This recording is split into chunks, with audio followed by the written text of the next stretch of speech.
Today we're going to talk about the first year after surgery, but it also works for the ones who had surgery a long time ago, but who wants to start their sugar-free journey. So 1 year we are concentrating on. I always say 1 year because that's what it would take for you to really implement new habits, new healthy habits, and also to stop old habits that we've been doing for so long. I mean, if face it, if you want to do a change and you just do it for a week, it won't be, I mean, you won't, change enough for it to be strong. So it's doing something over and over again that will create this new thing.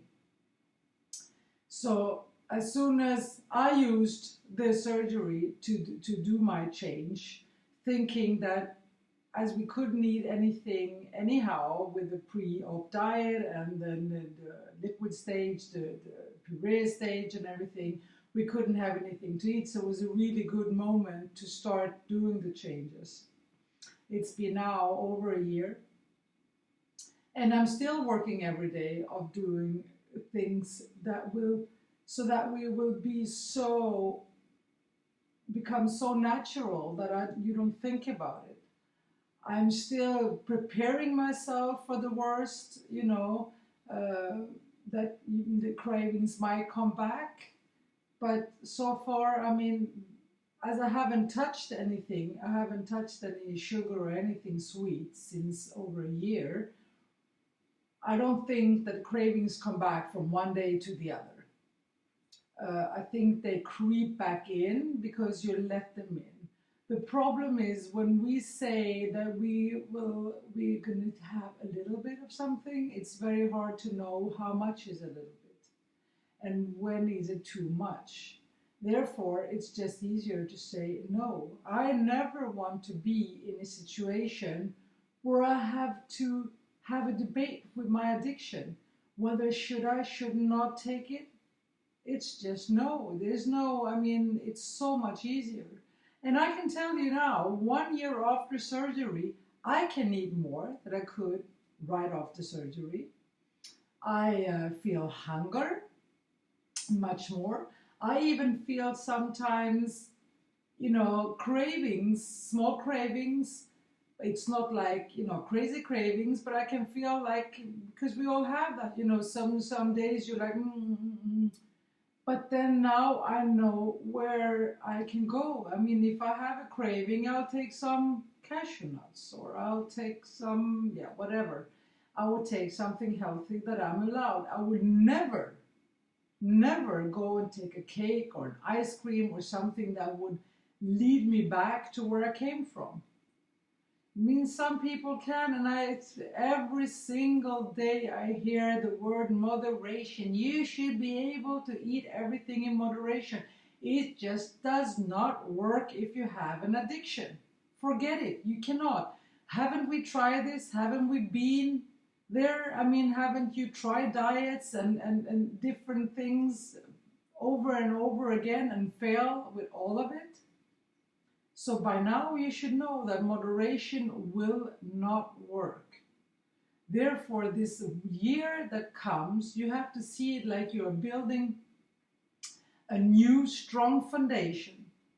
And the foundation should be based by, repetitive things that you do. You have to be constant in what you do.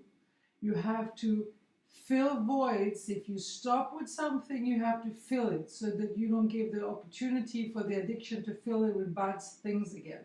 If you had a habit and have something a little good on Friday night, you should still have something good on Friday night. You should just find a new something good, a new something healthy good that you can have that will make you happy. I mean, I can go nuts over my nuts. I can be happy. I can be like, now I finished the day and I worked hard. I'll come home and I will have my little bowl of nuts. That's what makes me happy. So that's so important that all the time you have to think about this is not a day, it's not a week. You have to make it at least a year. I have to admit, now a year passed, if I go to a party, I will let myself have a glass of wine. it is a danger doing that. I mean, I could risk that the sugar in the wine can set off my cravings. I'm fully aware of it. So far, I have managed not to make it worse. If I would notice that suddenly my cravings are becoming stronger and I have a hard time to controlling myself, then I would have to stop that. But it's so rare. I mean, I'm not a wine person. I never drink it at home. If I go to a party ever so often, I will have a little bit of wine. Um, I even happened I went to a party and I had a little slice of pizza. It's nothing I eat. I haven't eaten pizza for over a year. I wouldn't do it again on a regular basis, but a little slice of pizza won't kill you if you don't eat it every week or if you don't eat it all the time. It's just that it's a mixture because it's the mental with a physical. You have a physical addiction, but it's also very much a mental.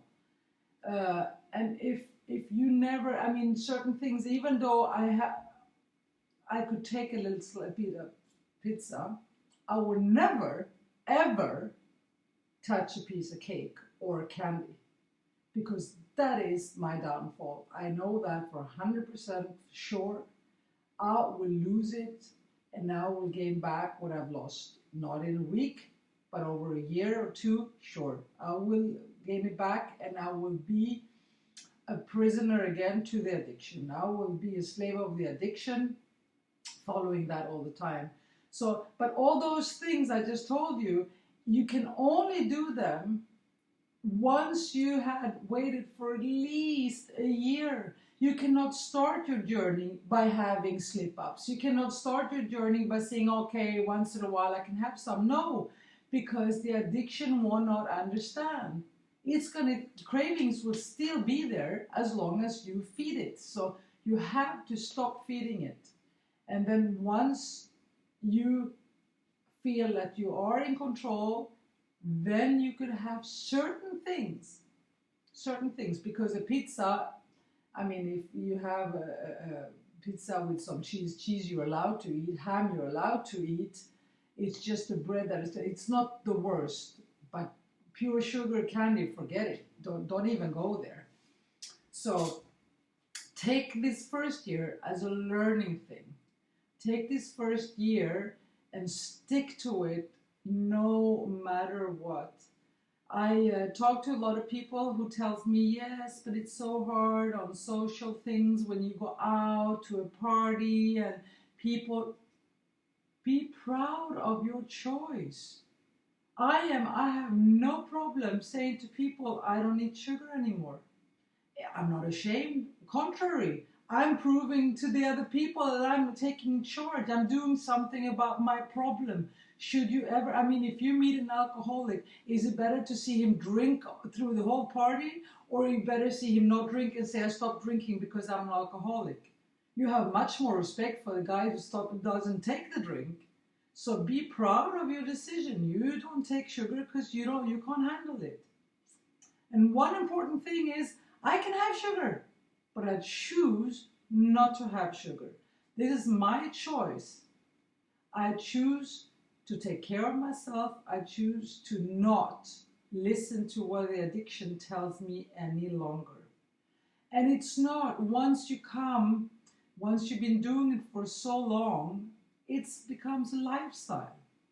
I don't think about it every day. I don't even reflect when I have bad things around me all over the place. I don't even really think about them because I know, and my brain by now knows that it's a no-go zone. So take the time of a year. Don't want to do too fast. Don't believe that the surgery will fix your problem, because it won't. Don't think that you can just, miraculously eat everything in moderation. Again, I love that word moderation, because you won't. If you couldn't do it before surgery, you won't be able to do it after surgery either. For the ones who had surgery, who lost all the weight, who gained all the weight back, they know what I'm talking about. They've been there, they tried it, they realized that the surgery wasn't the solution. And now they have come to a point when they understood that, okay, I need to deal with this sugar addiction. Well, once you decide you're going to start this, you have to make short-time goals. You have to have, prizes or something that motivates you to come there. But you have to do it every single day, and you have to do it for at least a year where you are really strict before you can start feeling really comfortable. It's like having a field. When you have a big green field and you want to create a path, you have to go the same road every time until the path becomes created.